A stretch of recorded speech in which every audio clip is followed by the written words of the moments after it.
The day Grace Linwood became the most hated woman in Lakeside Meadow was the same day she became the most powerful. She never planned it.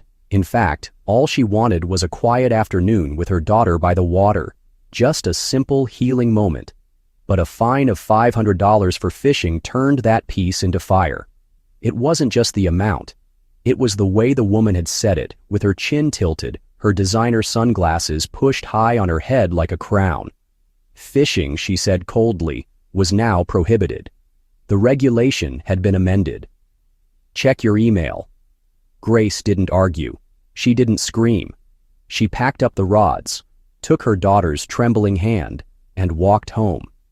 What they didn't know was that behind Grace's gentle smile was a woman with grit. A woman who had spent years surviving the quiet grief of losing her husband, who had balanced night shifts as a nurse while raising a daughter alone, who had spent the last of her savings to give them a fresh start. They saw a simple woman. But Grace had been holding back a storm, and she had just found the reason to let it out. In the end, she didn't fight them with protests or petitions. She didn't post on community forums or beg for fairness. She simply bought the lake. And on that day, with quiet steps and steady eyes, she made sure no one in that neighborhood would ever forget her name. Not because she wanted revenge. Because sometimes, the only way to stop injustice is to own the battlefield. Let me tell you how it happened. Grace Linwood never wanted to stand out. She liked quiet mornings, hot tea, and the steady rhythm of a job well done. For nearly 20 years, she had worked as a registered nurse at a public hospital, known for her calm voice and patient hands. After her husband Daniel died in a car accident 3 years ago, everything shifted. The laughter in the house faded. Their daughter, Ellie, just 10 at the time, began retreating into silence. Grace worked longer shifts to keep them afloat, coming home to a hollow quiet that no amount of sleep or savings could fix. There was no family nearby, no luxury inheritance, just 2 suitcases of old memories, a dusty savings account, and a teenage girl who sometimes cried in the middle of the night but never said why. Eventually, Grace knew they needed a change. Not dramatic, just different. Somewhere fresh. Somewhere without old ghosts hiding in hallway corners. She found Lakeside Meadow on a Sunday evening, scrolling through property listings while Ellie did homework beside her.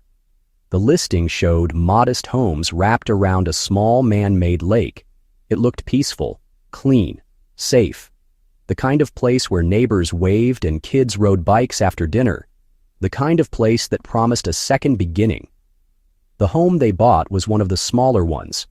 It needed some paint and a new roof, but it sat just a 5-minute walk from the water. Grace imagined quiet evenings on the dock with Ellie, just like the old camping trips they used to take before Daniel's accident. She pictured Ellie smiling again, maybe even laughing. When the realtor mentioned the homeowners association, Grace didn't think much of it. Lawn rules, trash bins, maybe a newsletter. She had no idea it would become the center of a storm. The HOA president was named Vivian Carlisle. The realtor described her as passionate about community standards. Grace didn't think twice. She had worked under tougher managers in hospital wings. What was one neighbor with too many opinions? They moved in on a windy March morning. Ellie started at the local school the next week, her shoulders tight under a too big backpack. Grace bought a second-hand rod and tackle set from a local shop. Fishing had been Daniel's thing, and the last trip they'd taken, as a family, had been to a lake just like this one. Grace hoped the memory wouldn't be too painful. To her surprise, Ellie had nodded when Grace suggested they try. "Maybe we could go this Saturday," Grace had said. "Okay," Ellie whispered. It was the first real word she had spoken all day. Grace knew that healing took time. But sometimes healing started in small ways. With fresh air. With the sound of water. With the soft tug of a line. She just wanted one calm afternoon with her daughter. 1 hour where the past didn't press so hard. One small return to hope. It was a Saturday morning in early April when Grace and Ellie finally made it to the lake.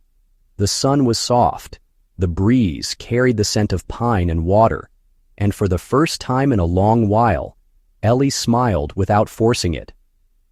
They sat on the wooden dock with their borrowed gear.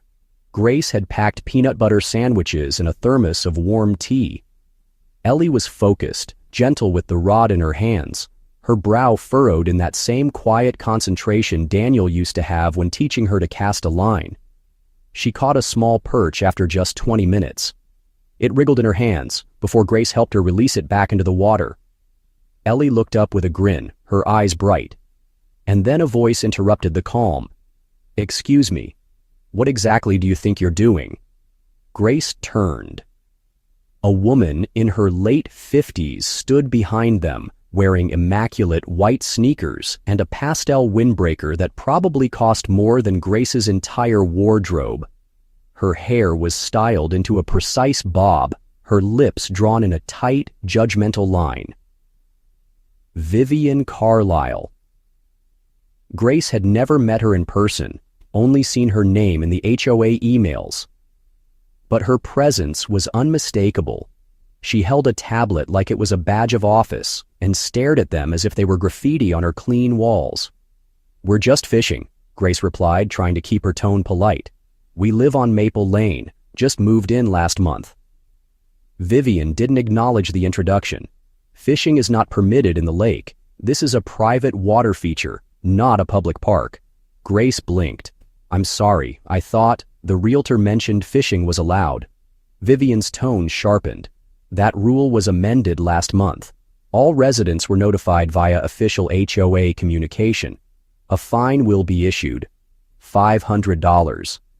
Ellie flinched beside her. Grace stood slowly. "We didn't receive any notice. I always check my email. Maybe there's been a mistake." Vivian tapped her tablet and turned it toward them. On the screen was a document labeled Amendment to Recreational Regulations, dated 4 weeks prior. It banned fishing, citing environmental disruption and community standards. It was signed by the HOA board. Vivian's name appeared at the top. "Check your spam folder," Vivian said coolly. But ignorance of regulations does not excuse noncompliance. Grace clenched her jaw but didn't raise her voice.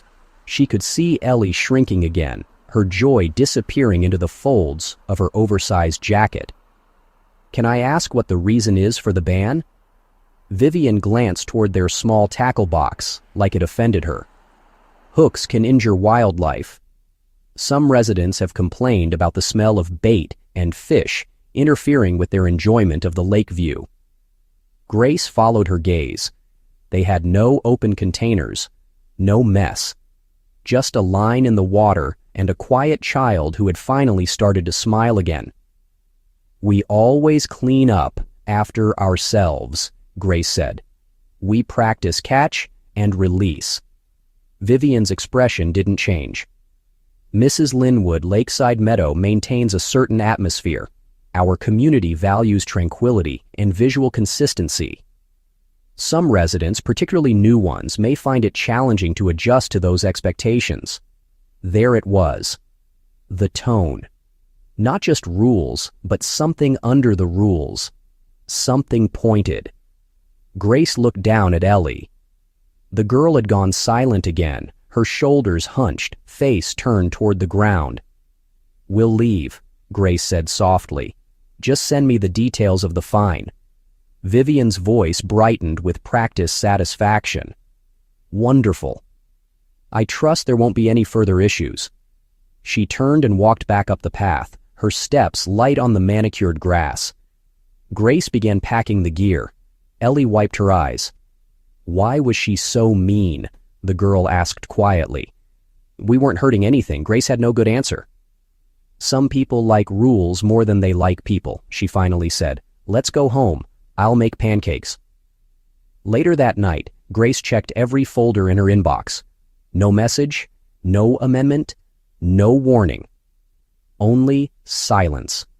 And something in Grace began to shift. Grace didn't sleep well that night. She kept thinking about Ellie's face on the dock. The joy that had appeared so briefly, only to be snatched away with a fine and a condescending smile. By morning, she had read every page of the HOA handbook. She opened every past email. No fishing amendment. Nothing about new rules. Still, she knew better than to confront Vivian Carlisle without proof. Instead, she started asking questions. At first, no one wanted to talk.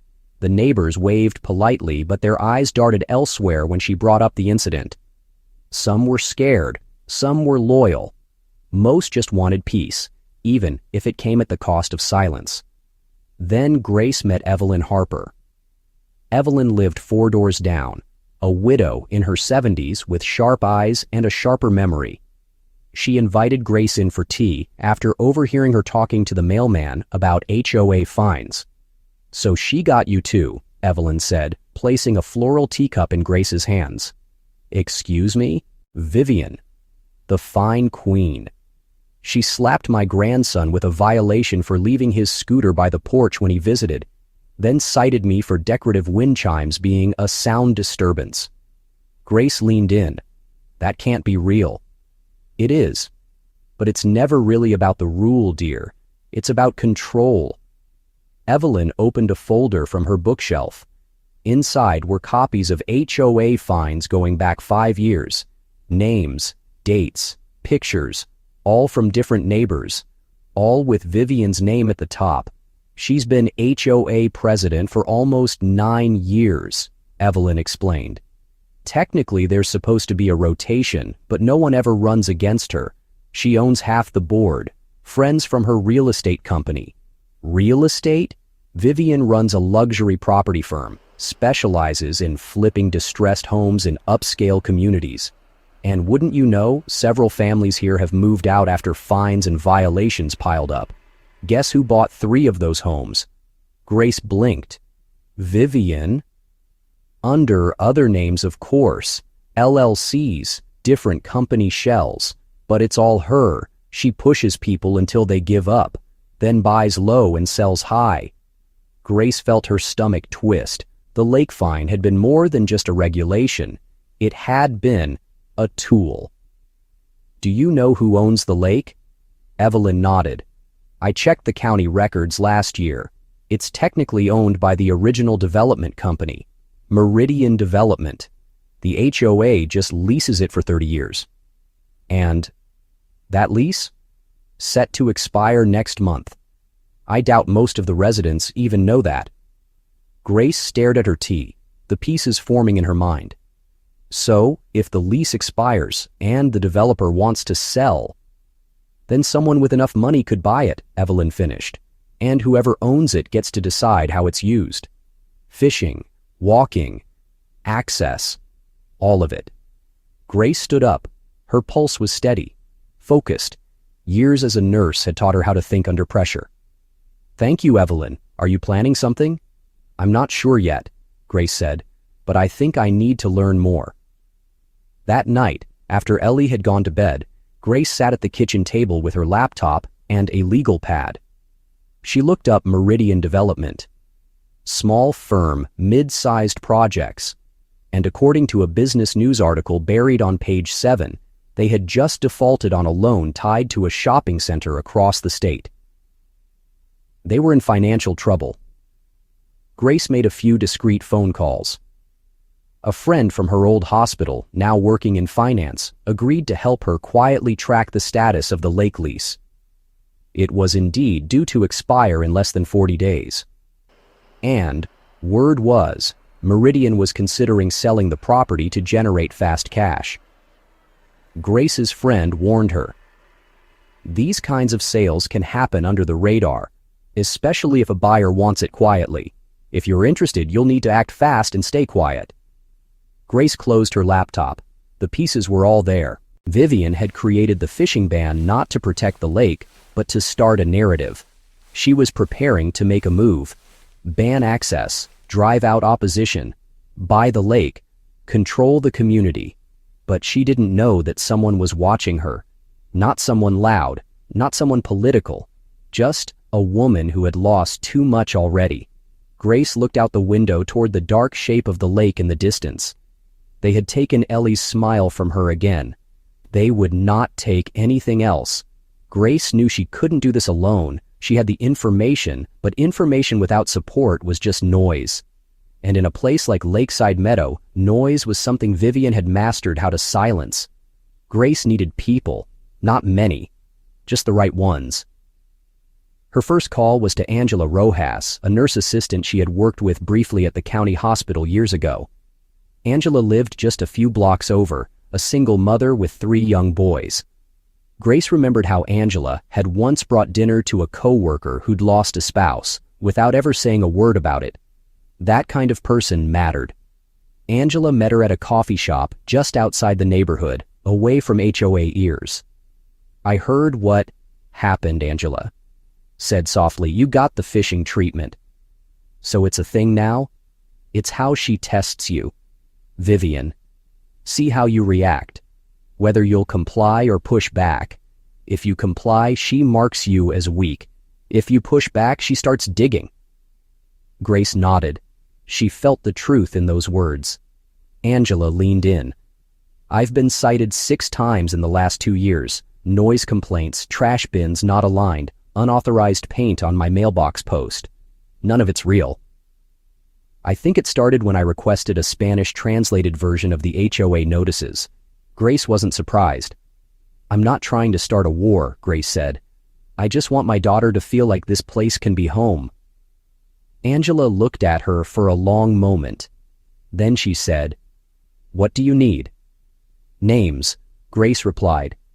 "And time. I need to find out who else is tired of being silent." 2 days later, Angela brought Grace to meet Mr. Tran, a retired civil engineer originally from Vietnam who had lived in the neighborhood since it was built. His yard was immaculate, his roses perfect, and yet he'd been fined repeatedly for things like the angle of his roof gutters or the color temperature of his outdoor bulbs. "Vivian called my wind chimes a disruption to visual harmony," he said without humor. "I took them down. That was 5 years ago. I haven't spoken at a meeting since." Grace smiled gently. Maybe it's time someone else made a little noise. Over the next week, the 3 of them met quietly in each other's homes, sometimes walking in separately to avoid attention. Evelyn helped coordinate meetings, her tea kettle working overtime. They shared stories, reviewed the lease agreements Evelyn had collected, and began outlining what Grace might need to do if she chose to act. She kept Ellie out of it. The girl was already stressed from school, and Grace didn't want her caught in any of the fallout. The plan wasn't to start a rebellion. It was to quietly buy the battlefield. Angela's cousin worked at a small legal firm downtown. Through her, Grace received confirmation that the lake's recreational lease would legally expire in 32 days. Meridian Development had not yet renewed it. More importantly, they were open to offers. Not to the HOA, not to Vivian, to anyone. Grace reached out to her bank. She had never borrowed large amounts before, but her credit was solid. She'd paid off her home in her previous city before moving. She had an untouched retirement account, a modest inheritance from her grandmother, and a lifetime of saving. It wasn't enough to make her rich, but it was enough to surprise people who thought she was small. The lake was valued at just under $270,000. Grace could make it work. Barely. She formed a limited liability company through Angela's cousin, Linwood Conservation Trust. The name was generic enough not to raise alarms. Vivian had no idea. She was busy sending new violations to Angela for her fence height and to Mr. Tran for unapproved plant species in his backyard. Grace received another warning herself for placing her trash bins out too early one morning. She hadn't, but every letter made her more certain. Vivian was tightening her grip, which meant she was worried. At their last secret meeting before the purchase, Grace laid out the full plan. Once the lake was purchased, the HOA would lose all leverage over its use. And if the new owner terminated the lease, the HOA's rules would mean nothing. Vivian's entire narrative about preserving community values through control of the lake would collapse. Angela raised her glass of lemonade. "To simple women with long memories," she said. Mr. Tran added softly, "and longer patience." Grace smiled, but her eyes were steady. Tomorrow, she would become the legal owner of the lake, and no one would see it coming. Grace arrived at the lawyer's office just before 9 a.m., dressed in a gray cardigan and black slacks. Nothing about her stood out. She looked like any other working woman with a stack of papers in her hand and something heavy on her mind. But inside that envelope was a certified check, signed documents, and the beginning of something no one in Lakeside Meadow would expect. The office was quiet, its windows overlooking the city's courthouse. Her attorney, a kind woman named Janice Holloway, greeted her with a firm handshake and a knowing smile. "Everything's ready," Janice said. "Meridian's rep will be here in 20 minutes. Grace nodded. Her palms were cold. The man from Meridian arrived alone. He looked tired. Janice introduced them, and the conversation moved quickly. Meridian Development was more than willing to sell the lake. They needed liquid capital, and the HOA had been dragging its feet, arguing over assessment structures and budgeting. But here was Grace Linwood. All cash, quiet, clean. The deed was signed by noon. The lake, all 6 acres of it, was now hers. It didn't feel triumphant. It felt quiet, solid, like stepping into deep water and trusting you could float. Grace drove home with the folder on the passenger seat. She didn't tell Ellie. Not yet. She wanted to wait until the moment was right. That moment came 3 days later. Vivian had scheduled a special HOA meeting at the community center. Flyers had gone out to every mailbox, printed in crisp blue ink. The subject line read, "Elevating Lakeside Meadow, a new vision." Angela had picked up a flyer from her front porch. She passed it to Grace that evening. "She's announcing the lake renovations," Angela said, "and a special assessment to fund it." Grace's eyes scanned the paper. Vivian had hired an architecture firm to design a lakeside lounge, restricted access boat storage, and a paved walking trail that would eliminate the dock Grace and Ellie had fished from. Access would be limited to residents with updated HOA tags and cleared accounts. Grace folded the flyer carefully. "She's building her empire," Angela whispered. "Not anymore," Grace said quietly. The meeting room was full that Thursday night. Folding chairs lined the walls. A projector cast the HOA seal onto a screen.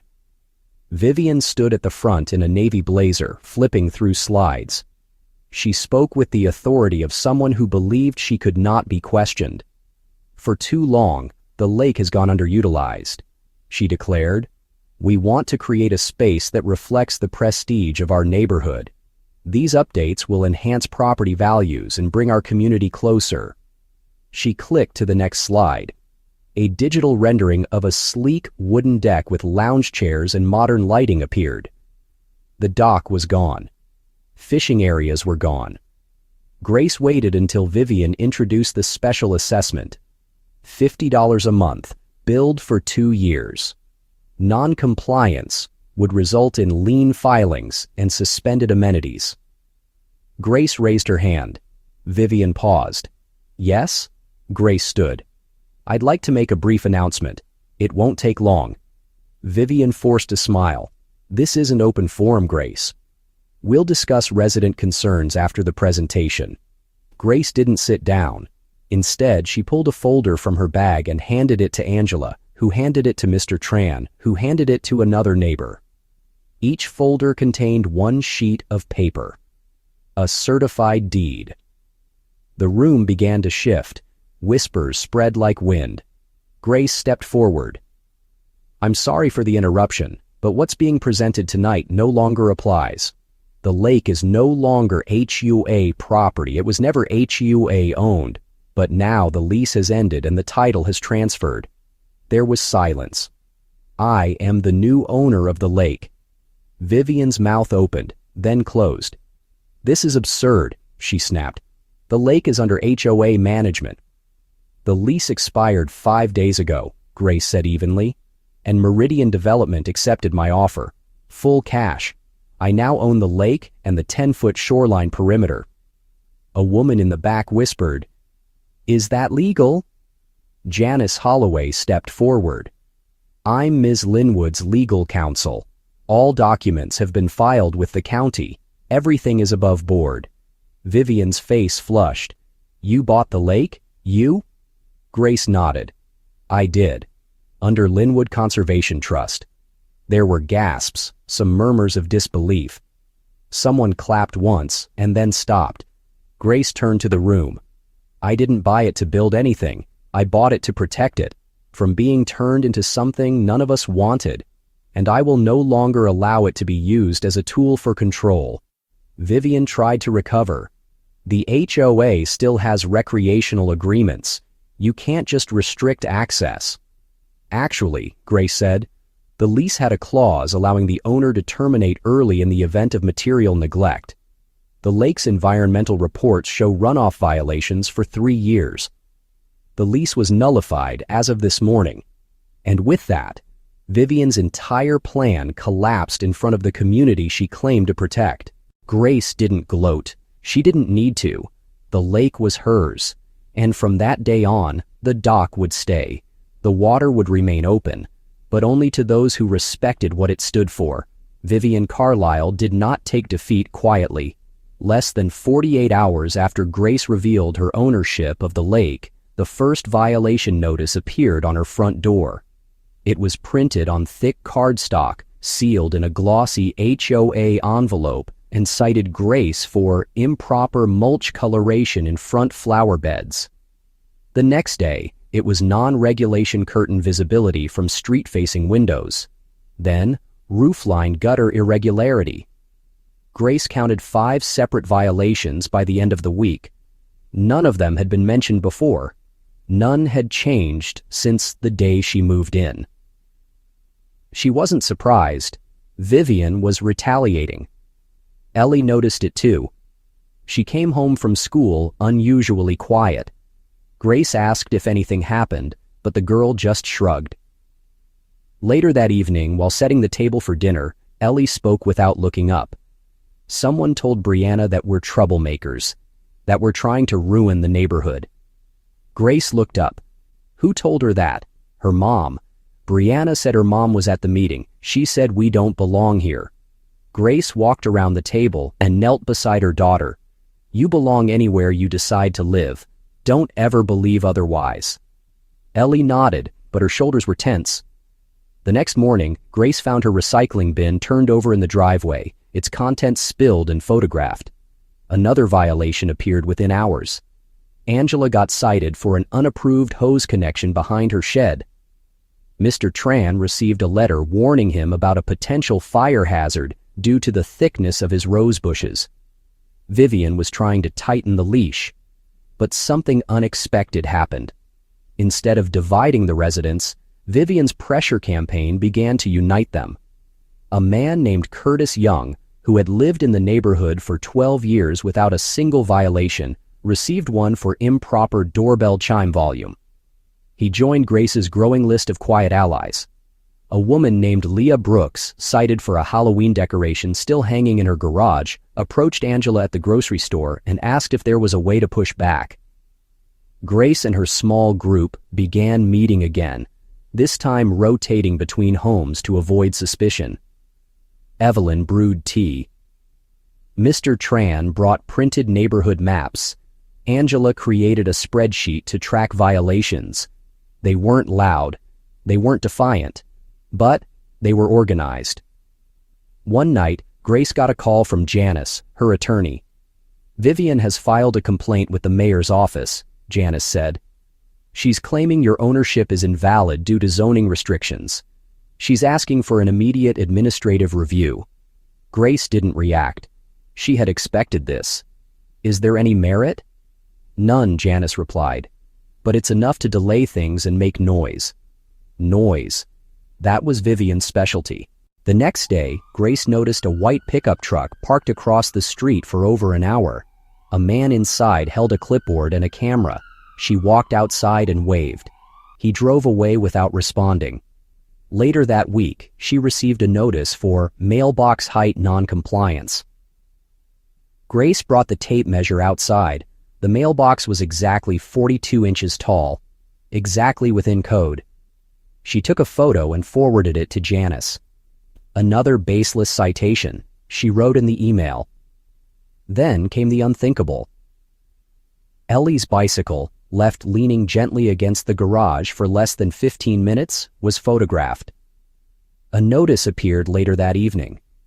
Clutter and obstruction in driveway. That night, Grace found Ellie crying in her room, curled into a ball on the edge of her bed. "It's my fault," Ellie said. "You're getting in trouble because of me." Grace sat beside her. "Listen to me. This is not your fault. Not one bit. They're doing this because they're scared. Because we didn't let them bully us." Ellie looked up. "But it's not fair." "No," Grace said, "it's not." She stayed with her daughter until she fell asleep. Then she went downstairs, opened her notebook, and made a list. She titled the page, "Enough." The next morning, she called Janice again. "Let's prepare a formal response to the mayor's office. And I want to talk to the local press. Not about the lake, about the violations, the harassment, the pattern." Janice hesitated. "That'll stir up more attention." "Good," Grace said. "It's time they see what's been happening here." Vivian wanted to wear Grace down, to make her leave or surrender. But she had forgotten something. Grace had already survived the worst year of her life. She had already lost what mattered most. Now she had something to fight for again, and she would not be moved. The neighborhood's annual spring gathering was scheduled for Saturday. Traditionally, it was held on the lakeside lawn, a celebration meant to bring the community together, as the HOA brochure described it. But this year, things were different. Vivian transformed the event into a show of power. Flyers went out marked Legacy Residence Celebration. Only households listed as having lived in Lakeside Meadow for over 5 years were invited. Grace and nearly a third of the community were excluded. They held the event anyway. Music, food trucks, lawn games. Children in pastel dresses ran through the grass while adults sipped sparkling drinks from glass flutes.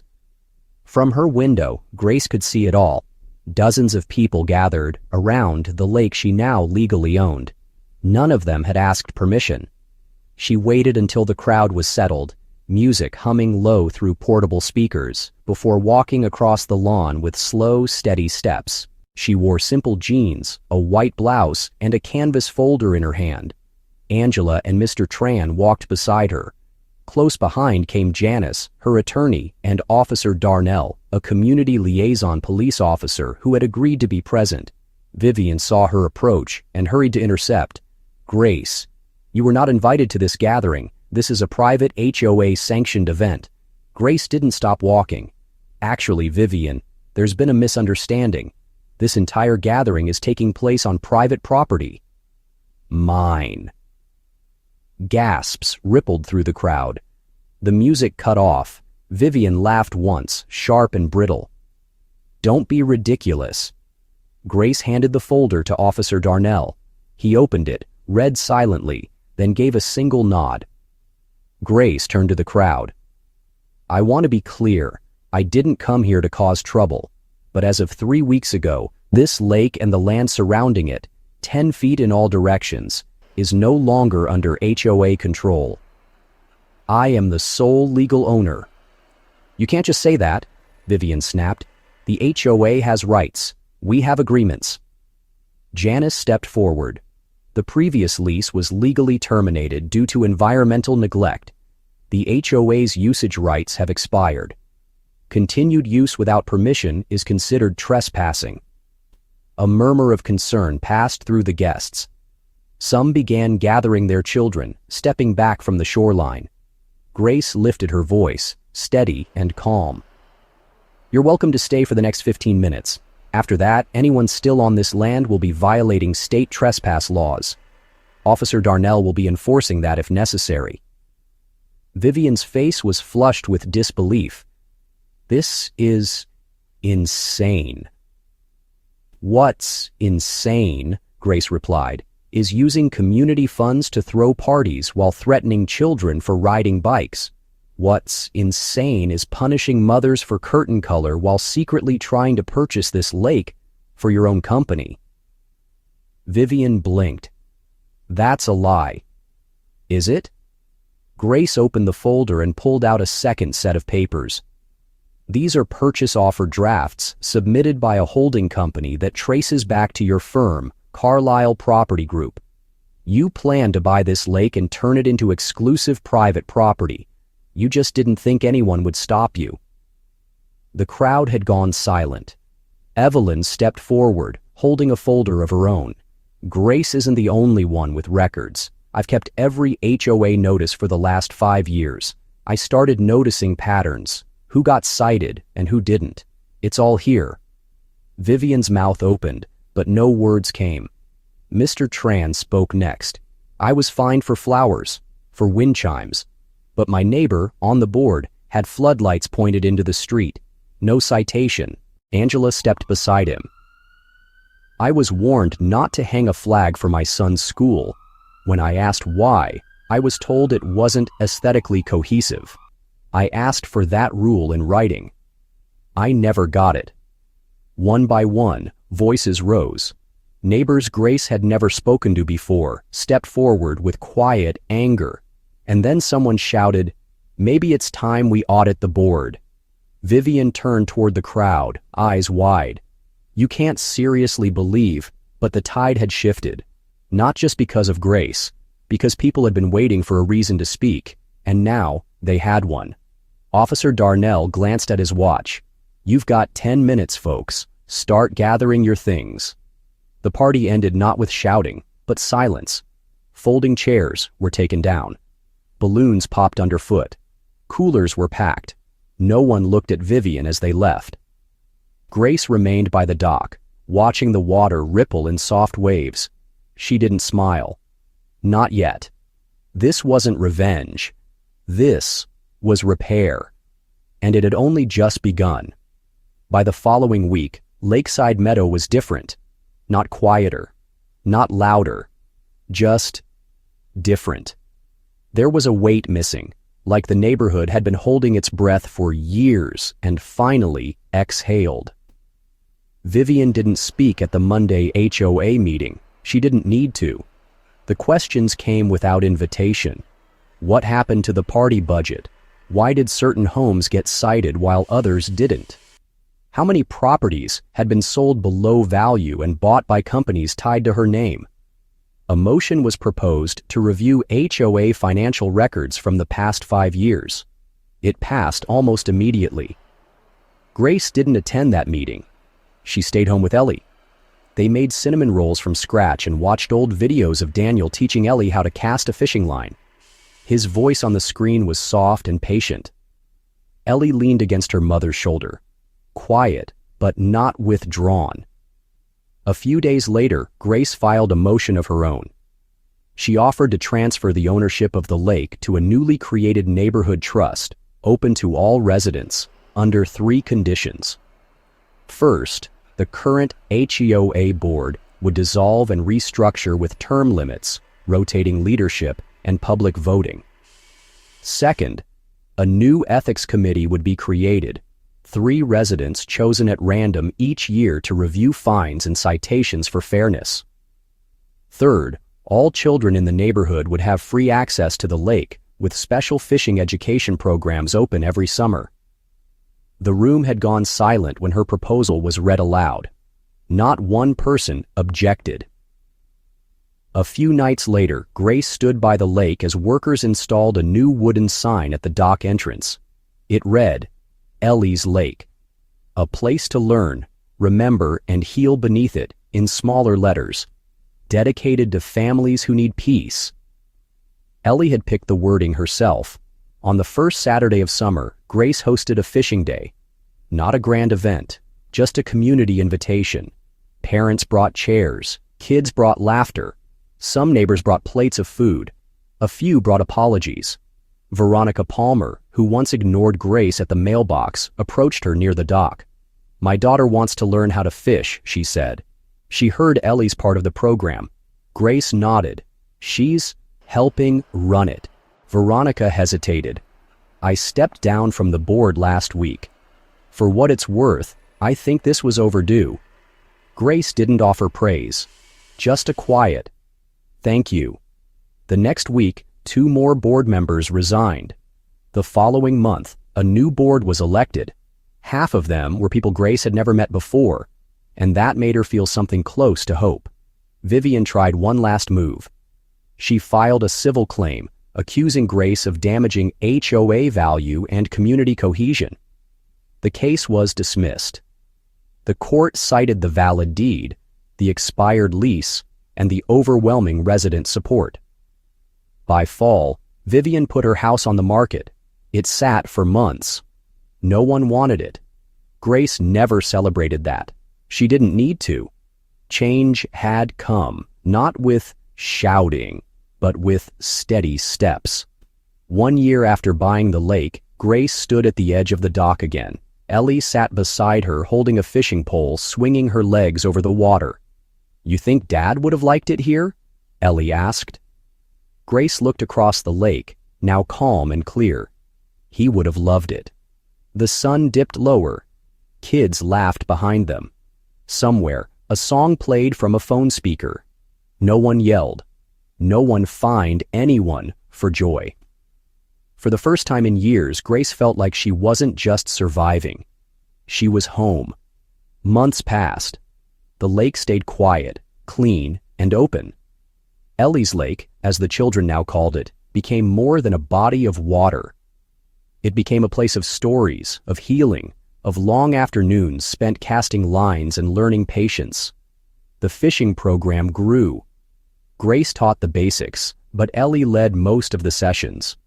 She had found her voice again, not through speeches or protests, but by teaching other kids how to tie knots, how to feel the soft pull of a fish on the line, how to wait without getting frustrated.